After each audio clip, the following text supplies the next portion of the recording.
The sea is very beautiful. The sky is very beautiful. The building is also very beautiful. The high-rises of Hong Kong reach into the often hazy Asian sky. The reflection creates a spectacular gateway to China. Hong Kong owes much of its architectural brilliance to a town that doesn't even have a skyline and a small company here in Owatonna, Minnesota. Rekon Glass makes windows.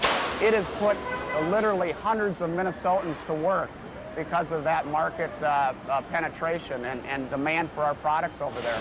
This was once seasonal work, but the building boom in Hong Kong and beyond has created about 500 year-round jobs here in Owatonna in just the past few years. Todd Dorsey, for one, has benefited. Yeah, it gives you good job satisfaction. Be able to look at the skyline and say, yeah, we did that building and that building. Rekon did the glass for Asia's second tallest building, Central Plaza, along with dozens of other buildings here. Rekon has the glass fabrication contract for 75% of all the new commercial construction here in Hong Kong. Initially, there's one terminal. That includes work here at the soon-to-be-completed new $21 billion Hong Kong airport. So how did a small company get in on all this? Simple. They realized years ago that Asia was about the only place left in the world building skyscrapers in large numbers. So they rolled up their sleeves and made friends here. Some of our most recent projects, like the Hong Kong Convention Center, was actually where the handover ceremony for Hong Kong being reverted back to China. So to see that on TV for our employees was really, really gratifying. This Minnesota-made glass doesn't just tower above the city. It comes right down here to the street level and, in a way, merges modern, high-finance Hong Kong with the street-level vendor. See pictures of the projects we've done. Sort of makes you proud, you know, when you see this great big thing and you've created the glass for it. Exciting to think that Minnesota is part of this. Here we are, thousands and thousands of miles from Minnesota, and yet our employees, our hard-working Minnesotans, are part of this. In Hong Kong, Bob McNaney, Channel 5 Eyewitness News.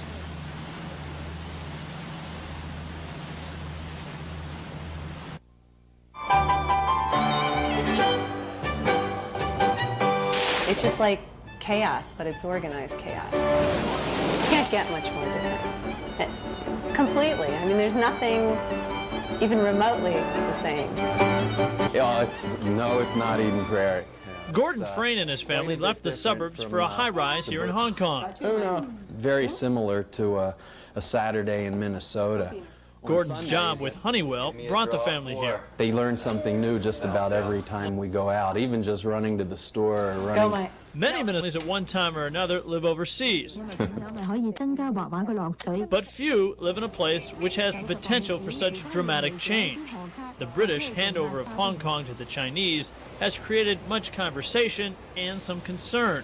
But so far, the noticeable change goes only as deep as a new flag. Ni hao is hello, xie xie is thank you, and zai chen is goodbye. 10-year-old Michael and his sisters have adapted well to their new home, although they admit learning Cantonese in school is a bit odd. I can come home and finish work here, tap into the office back in Minneapolis because of the time difference, and wake up the next day and it's all set. Bill Bastian and his family are here from Plymouth. Bill works for Cargill. They don't have hardware stores. So if something breaks here, you have to just make this all day, all weekend effort to find the part. Cute little thing. It's tiny. Just getting laundry done is an incredible chore. We have a washing machine that, you know, holds about 2 towels. So it runs from dawn till dusk. The little things make it challenging, but both families say there are more significant challenges here, challenges Minnesota doesn't offer. I do feel like a minority, and you've probably felt that from just walking around. And being from Minnesota, where we all kind of tend to look alike, that's been a real shock to all of us and an adjustment, but I think it's a healthy one. It's the kids who stand to gain the most, their parents say, even if they don't appreciate it now. After all, while most Minnesota kids go to Valley Fair for a field trip, these kids have visited the Great Wall of China. Hong Kong, Bob McNaney, Channel 5 Eyewitness News.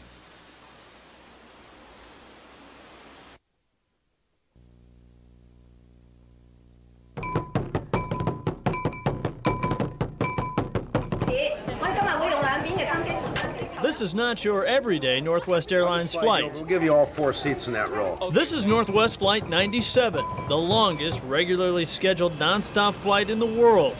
15.5 hours from the Twin Cities to Hong Kong. It's a very significant gateway for us, particularly in the winter months, because this route will open up, will require flying over Russia and mainland China, which is something very unique to U.S. aviation.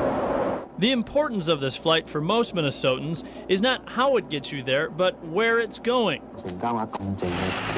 Hong Kong is the front door to China, the world's fastest growing economy. Especially because Northwest Airlines now has this inaugural flight that we're on that will lead to opening doors to China. Well, it was just south of Anchorage, I guess. Time is money. This nonstop route saves several hours compared to the old route that stopped in Japan. Saves a lot of time. Used to have to go to Narita and have a little layover. Flying 7,500 miles is not as easy as filling up a 747 and taking off. In fact, flights are leaving here with upwards of 80 empty seats in order to cut weight. In order to a full load of passengers, cargo, and fuel, the airport faces building a 1,000-foot extension to its longest runway. So we'll go through the controversy and all the debates of whether it's good or bad. In the end, I think that for the additional 3 or 4 flights that take place a week, the environmental impact is very negligible, probably not even noticeable, and the economic benefit to the community simply overrides that, in our opinion. But Northwest is only part one of this 2-part plan by the Metropolitan Airports Commission.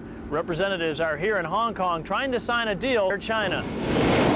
If that happens, Minneapolis-St. Paul will be one of only 2 markets in the entire United States that will have service to Hong Kong, Tokyo, Osaka, and ultimately Beijing, which is an incredible access to really the most powerful economic market in the world right now. Bob McNaney, Channel 5 Eyewitness News.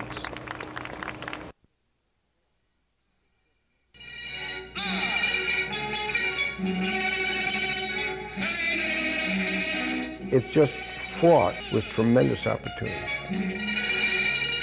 All you have to do is count the people to see those opportunities. 1 out of every 5 people walking the earth lives here in China. The numbers of people we have to deal with here are so huge that you have to take that very seriously. And our China initiative does just that. The China initiative Lieutenant Governor Joanne Benson told us about on our trip here to Hong Kong is a state project to teach Minnesota companies how to do business here in China. This trade mission and the governor's trip later in November is designed to open doors. Something else we won't see in most countries. High-rise industrial buildings. I know, this is very unusual. Bloomington-based Donaldson Corporation set up this plant in Hong Kong less than a decade ago. They make small filters here. Cleats put in over here? Yeah. It is a model of potential opportunity. Sales here the first year reached $1 million. And it's amazing. This year, $55 million. To understand the enormous potential here in China, all you have to do is talk about eggs. The Chinese government wants each citizen to eat 2 eggs every week. And if you run the numbers, in order to feed the hens to lay those eggs, would take all of our corn production in Minnesota. We need to be here in China. We need to be making tax. We need to be stressing trade and the mutual benefit of trade. So it's very, very important for us as a state. Some of Minnesota's biggest business players look to China for significant growth. Honeywell, for example, did $250 million in revenue here last year. By the year 2000, that number could double. Twin Cities-based Medtronic began making pacemakers in China this month. But we're investing for the future because with 1.2 billion people worldwide and a very large need from a medical viewpoint, you can't ignore the market. From high-tech to agricultural products, Minnesota is uniquely positioned to meet the needs of China. If we can grow jobs in Minnesota, if we can grow high-paying jobs in Minnesota, if we can improve our exports and our strength in the export market, we win. In Hong Kong, Bob McNaney, Channel 5.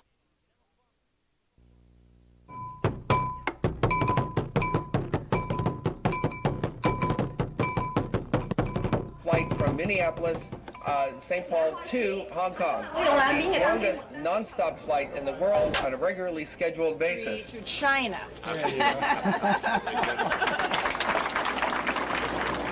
Because this route will open up, will require flying over Russia and mainland China, which is something very unique to U.S. aviation. It was just south of Anchorage, I guess. Minneapolis-St. Paul will be one of only 2 markets in the entire United States that will have service to Hong Kong.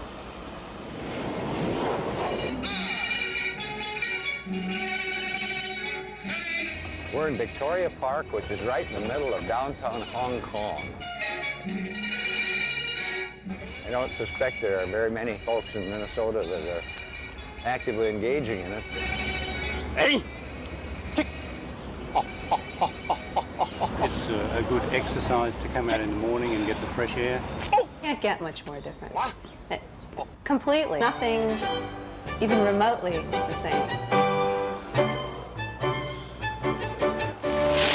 Yeah, no, it's not Eden Prairie.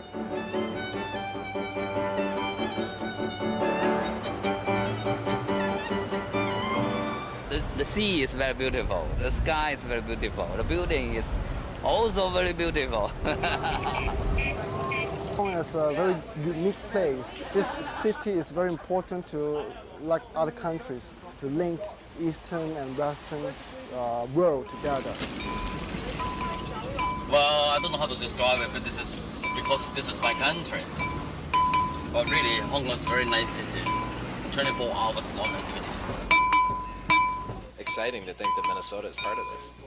Here we are, thousands and thousands of miles from Minnesota, and yet our employees, our hardworking Minnesotans, are part of this.